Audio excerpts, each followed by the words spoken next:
Paper कैसा था, difficult या इजी, फॉर्मूला बेस्ड था या बहुत डीप कंसेप्ट्स इन्वॉल्व थे, एनसीईआरटी या एनसीईआरटी के बाहर के, या फिर कंप्यूटर सेंटर में कौन कौन से प्रॉब्लम हुए, प्रीवियस ईयर से कितने क्वेश्चंस आए और आए तो कौन से ईयर के क्वेश्चन से ज़्यादा सिमिलरिटी आ रहा है इस साल। थंबनेल में बोला गया स्टूडेंट्स रिएक्शन, पर यहाँ पे तो एनालिसिस वीडियो है। हाँ, एनालिसिस वीडियो इसलिए है क्योंकि हर स्टूडेंट का रिएक्शन अलग अलग टाइप का होता है, पर मेजॉरिटी ऑफ स्टूडेंट्स का रिएक्शन जानने के लिए आपको हर स्टूडेंट्स का रिएक्शन जानना पड़ेगा, जिसमें किसी का प्रिपरेशन बहुत अच्छा हो सकता है, किसी का प्रिपरेशन उतना भी अच्छा नहीं होता।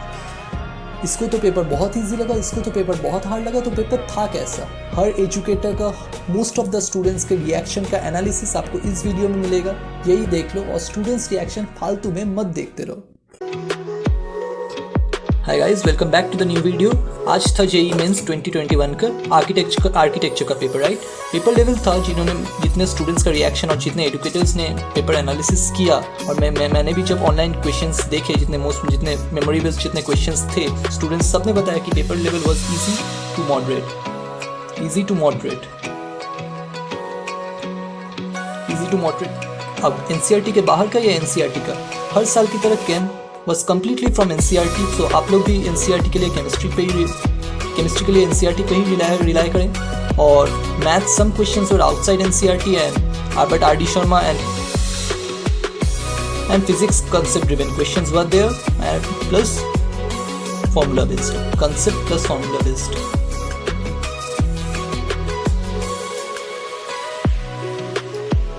क्वेश्चंस फॉर्मूला बेस्ड थे या डीप कॉन्सेप्ट्स इन्वॉल्व थे? हाँ, क्वेश्चंस जो मोस्टली थे, अगर हम लोग पेपर को एनालिसिस करें तो फिजिक्स और मैथ्स में तो मैक्सिमम क्वेश्चंस थे जो कि फॉर्मूला बेस्ड, और कुछ क्वेश्चंस थे जो डीप कॉन्सेप्ट्स इन्वॉल्व करते थे। But for deep concepts also you must remember the formula.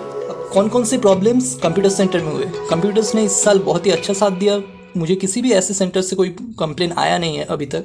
But हाँ, 2-3 सेंटर के बच्चों ने कहा कि उनका बस 10 मिनट लेट स्टार्ट हुआ था, पर ऐसा कुछ नहीं होगा, आप लोगों के साथ सभी अच्छा ही होगा, राइट। अब कोविड प्रोटोकॉल्स का ऐसा हार्डकोर प्रोटोकॉल्स कुछ है नहीं, बस मास्क कंपलसरी है, वाटर अवेलेबल है, और जीके इस साल जीके भी पूछा गया था आर्किटेक्चर के पेपर में, जो कि इजी जनरल करंट अफेयर्स से ही था। मेंटल एबिलिटी एंड एनवायरनमेंट इस साल थोड़ा सा डिफिकल्ट था, जितने बच्चों ने कहा कि mental ability was difficult, and environment questions were easy mostly from the NCERT, the last portion of class 11 that from their questions are involved. Now previous year question बहुत सारे थे। previous year questions mostly you practice 2018 questions, right? ये बहुत सारे बच्चों ने कहा और एजुकेटर्स ने भी कहा it's 2018, this is the year जो इस फर्स्ट जो BR के पेपर के जो फर्स्ट जो स्लॉट था उसमें 2018 के क्वेश्चन से बहुत सिमिलरिटी है। तो आप लोग देख सकते हैं कि 2018 का पेपर कैसा था, was it NCERT based or was it outside NCERT, was it formula based or concepts driven? So आप एक आइडिया लगा सकते हैं, क्योंकि अभी तो ज़्यादा पेपर्स अवेलेबल नहीं होंगे, तो 2018 का पेपर्स आप लोग उसका एनालिसिस इस पेपर से कर सकते हैं कि बहुत सा सिमिलरिटी 2018 के से था। अब टारगेट सोचो, किसी का प्रिपरेशन बहुत खास नहीं है, अभी तो एग्जाम से पहले दिन सबको ही लगता है कि मेरा कुछ प्रिपेयर नहीं हुआ है, मैं सब कुछ भूल रहा हूँ, पर ऐसा नहीं है, तुम लोगों का प्रिपरेशन बहुत अच्छा है। पर अगर सच में प्रिपरेशन ख़राब है, किसी भी कारण से शायद बीमार हो गए होंगे या फिर कोई और कारण से अगर तुम लोगों का प्रिपरेशन ख़राब है, तो इस अटेम्प्ट में जो फरवरी अटेम्प्ट है 23 to 26 फरवरी, इस अटेम्प्ट में तुम लोग ये कोशिश करो कि अगर तुम लोग मतलब हर कैटेगरी में अगर 150 प्लस मतलब जनरल SC ST ये अगर तुम लोग रख सकते हो तो बहुत बढ़िया है। देयर इज हाई चांसेस कि नेक्स्ट जो अटेम्प्ट है जैसे मार्च,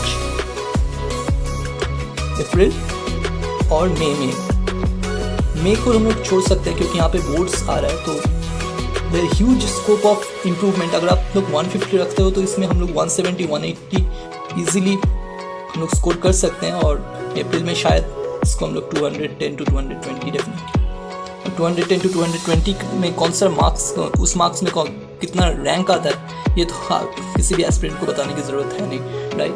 सो 150 प्लस आप लोग टारगेट करो किसी भी कैटेगरी में। 140 130 इज़ ऑल्सो गुड। अगर आप लोग का प्रिपरेशन नहीं है और अगर 100% प्रिपरेशन है, बहुत अच्छा प्रिपरेशन है, definitely for you target JEE mains 2021, February attempt which is tomorrow। और ऐसा रिलैक्स बिल्कुल मत हो जाओ कि हमारे पास 3 अटैम्प्ट हैं और हैं, नहीं, यही अटैम्प्ट है। अगर प्रिपरेशन बहुत अच्छा है, कोई प्रॉब्लम्स नहीं थे, कोई कुछ नहीं था, बट अगर प्रिपरेशंस ख़राब है, कोई भी प्रॉब्लम के कारण, बीमार हो जाने के कारण या फिर और किसी भी प्रॉब्लम के कारण, then try at least 150 marks in this attempt, so that there are many chances of improvement in the next attempts, right? Like March, April, and all the best. Everything will be good and you will rock the examination tomorrow. Bye.